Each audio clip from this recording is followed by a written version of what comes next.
Bismillahirrahmanirrahim. Assalamualaikum warahmatullahi wabarakatuh. Alhamdulillah, wassalatu wassalamu ala rasulillah. Maba'at, teman-teman yang semoga dirahmati Allah subhanahu wa ta'ala. Baru-baru ini teman-temannya saya menjumpai sebuah video. Ternyata sekelas Ustadz Adi Hidayat itu menanggapi seorang YouTuber. Mungkin YouTuber ini teman-teman ya, teman-teman semua sudah mengenal siapa sosok beliau ini. Dia ini adalah seorang Harry Pras. Selain seorang guru silat, beliau ini ternyata gencar sekali mereaction video-video khurafat di akhir zaman ini dan video-video yang penuh dengan kemaksiatan pastinya. Yang mana dalam video ini teman-temannya, ternyata Ustadz Adi Hidayat di dalam sebuah ceramahnya menanggapi Harry Pras, yang dimana di dalam statement Ustadz Adi Hidayat tersebut mengatakan di akhir zaman ini teman-temannya banyak sekali orang-orang yang siang belajar silat dan malamnya berfatwa, padahal dia tidak bisa bahasa Arab, tidak hafal hadis-hadis Nabi, tidak hafal Al-Quran, namun bisa-bisanya orang tersebut berani berfatwa. Sah diberikan karena guru sudah ngecek, kamu sudah punya ilmunya. Nahu lancar, sorob bagus, Quran dikuasai, hadis paham, sorogan depan guru, layak ngajar, silahkan. Sekarang pagi main silat, malam kasih fatwa. Oke. Nah, di sini teman-temannya Harry Pras merasa tersindir dengan statement dari Ustadz Adi Hidayat tersebut. Dan untuk video selengkapnya teman-temannya, coba mari kita simak saya tanggapan dari Harry Pras tentang sindiran dari Ustadz Adi Hidayat tersebut. Ini dia videonya. A'udzubillahiminasyaitonirrajim. Bismillahirrahmanirrahim. Teman-teman, beberapa jam yang lalu saya di-share oleh netizen, beberapa netizen sebenarnya, mengenai video dari Ustadz Adi Hidayat, yang dimana beliau ini memberikan penjelasan bahwa orang untuk berbicara tentang agama itu perlu sesuatu yang memenuhi kriteria katanya. Harus paham nahunya, sorofnya, hafalan Qur'annya, hafalan hadisnya. Jadi beliau menyatakan bahwa orang harus berbicara agama wajib hafal Al-Quran atau bagaimana begitu. Mungkin hafalannya harus kuat seperti beliau. Kalau orang yang lulusan teknis, engineering, itu tidak boleh bicara agama, karena takutnya salah-salah kalau engineering belajar agama. Mungkin begitu. Sama halnya dengan pesilat, karena beliau ini juga menyinggung tentang silat ya teman-teman. Paginya dia bersilat-silat, lalu malamnya dia berfatwa. Mungkin dari pernyataan itu, netizen itu langsung mengedit video itu lalu diarahkan kepada saya. Ya, dikasih foto saya di situ.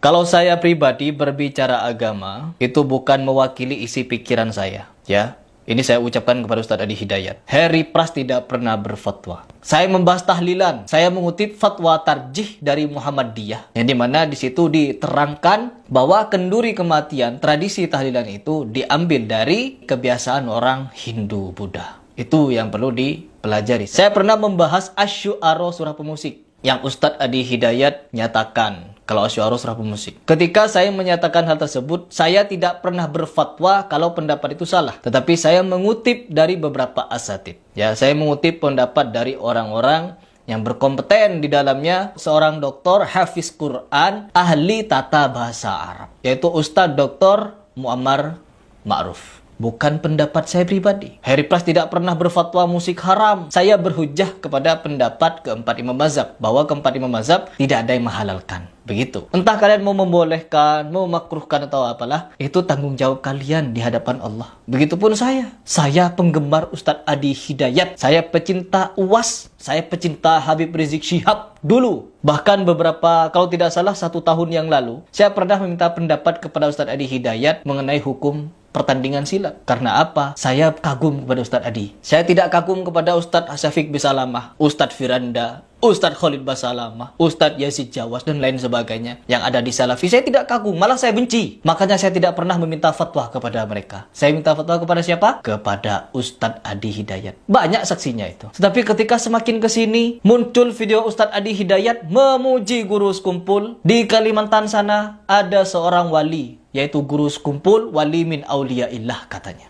Mental saya. Ya, ketika saya meminta penjelasan kepada Ustadz Adi mengenai hukum silat, beliau bersedia memberikan video. Tetapi ketika saya bertanya kepada Ustadz Adi, bagaimana Ustadz dengan pernyataan guru sekumpul yang mengaku dirinya melihat makam Nabi terbelah, Nabi Muhammad keluar dari kuburan mencium lutut? Saya nanya itu. Terus pernyataan dari muridnya, kalau guru sekumpul punya surga sendiri dan bisa mampu memasukkan siapapun yang dia kehendaki dari neraka ke surga. Ada videonya, saya minta jawaban ke Ustaz Adi, tapi Ustaz Adi tidak menjawabnya. Kemana? Kemana Ustaz?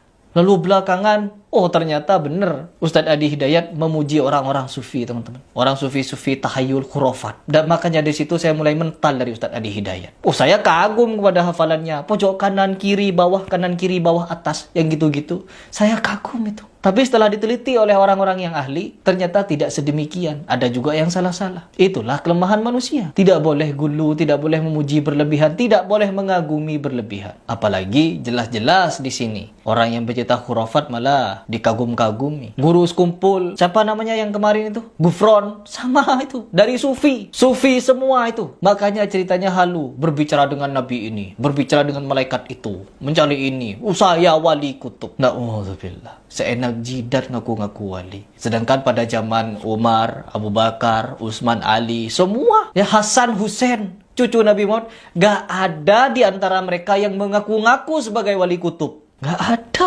Bahkan di antara keempat imam mazhab tidak ada di antara mereka yang mengaku-ngaku kalau saya ini adalah wali kutub. Kalian wali autad, kalian wali muqoba, kalian wali majid. Gak ada. Hanya di era sekarang. Di era sekarang. Dan kita ketika membahas ini, oh Wahabi. Wahabi terus-terusan. Tapi saya tidak keberatan dijuluki Wahabi. Kalau orang yang dijuluki Wahabi tidak percaya pada takhayul, khurafat, dan tidak mengerjakan bid'ah. Saya bangga. Dari menyimak apa yang disampaikan oleh Heri Pras tadi, teman-temannya, kalau dipikir secara logika, memang benar apa yang disampaikan oleh saudara Heri Pras tadi. Beliau ini tidak berfatwa sesuai hawa nafsunya. Beliau hanya mengambil referensi atau fatwa-fatwa dari ulama-ulama kontemporer tentunya. Di antaranya Heri Pras ini mengambil fatwa tarjih dari Muhammadiyah, katanya tadi dari ustadz-ustadz Muhammadiyah, dan dari ustadz-ustadz seperti ustadz-ustadz dari kalangan Salafi yang sudah tidak diragukan lagi di dalam keilmuannya. Jadi apa salahnya teman-temannya? Ya walaupun kita ini hanya seorang YouTuber, yaitu mereaction kesalahan-kesalahan atau kesesatan-kesesatan yang banyak terjadi di akhir zaman ini, itu sesuatu hal yang wajar saja kalau saya mengatakan. Jika kita tidak ingin ditanggapi atau dikritik di sosial media, seharusnya kita jangan berdakwah di sosial media, ya. Kita dakwah secara sembunyi-sembunyi lah. Maka kalau saya mengatakan kritikan itu sesuatu yang wajar. Dan kritikan tersebut teman-teman ya, kalau saya mengatakan bukan suatu aib untuk menjatuhkan ustadz tersebut. Jadi ya mudah-mudahan gitu ustadz tersebut mendengar kritikan kita, lalu ustadz tersebut meralat kembali kesalahan yang telah dia ucapkan. Apalagi seorang ustadz ya, itu kalau kita melakukan kesalahan pasti dosa jariahnya mengalir terus-menerus. Dan inilah tanda sayang kita kepada seorang ustadz. Apabila seorang ustadz tersebut melakukan kesalahan lalu kita kritik, itu kalau saya mengatakan sesuatu yang wajar saja. Jadi untuk para netizen yang tidak senang dengan YouTuber Heri Pras ini, mungkin lebih tabayun lagi lah. Sering sekali saya melihat komentar-komentar di dalam channel saya ini, katanya harus sering-sering banyak tabayun. Padahal netizen sendiri tidak mau bertabayun dan tidak mau merenungi apa yang diungkapkan oleh Heri Pras tersebut. Jadi kita sebagai seorang muslim ya harus adil lah.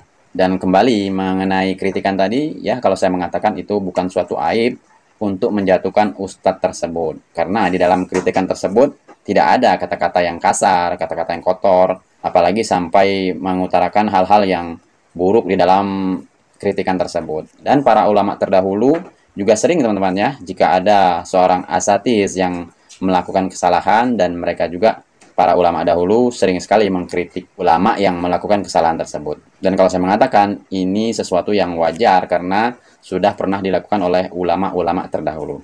Oke teman-teman ya, semoga video ini bermanfaat dan semoga ini menjadi ibroh untuk kita agar kedepannya kita lebih baik lagi, lebih introspeksi lagi, dan lebih bertabayun lagi. Sallallahu ala nabiyina Muhammad, subhanakallahumma bihamdika, asyhadu an la ilaha illa anta, astaghfiruka wa atubu ilaik. Assalamualaikum warahmatullahi wabarakatuh.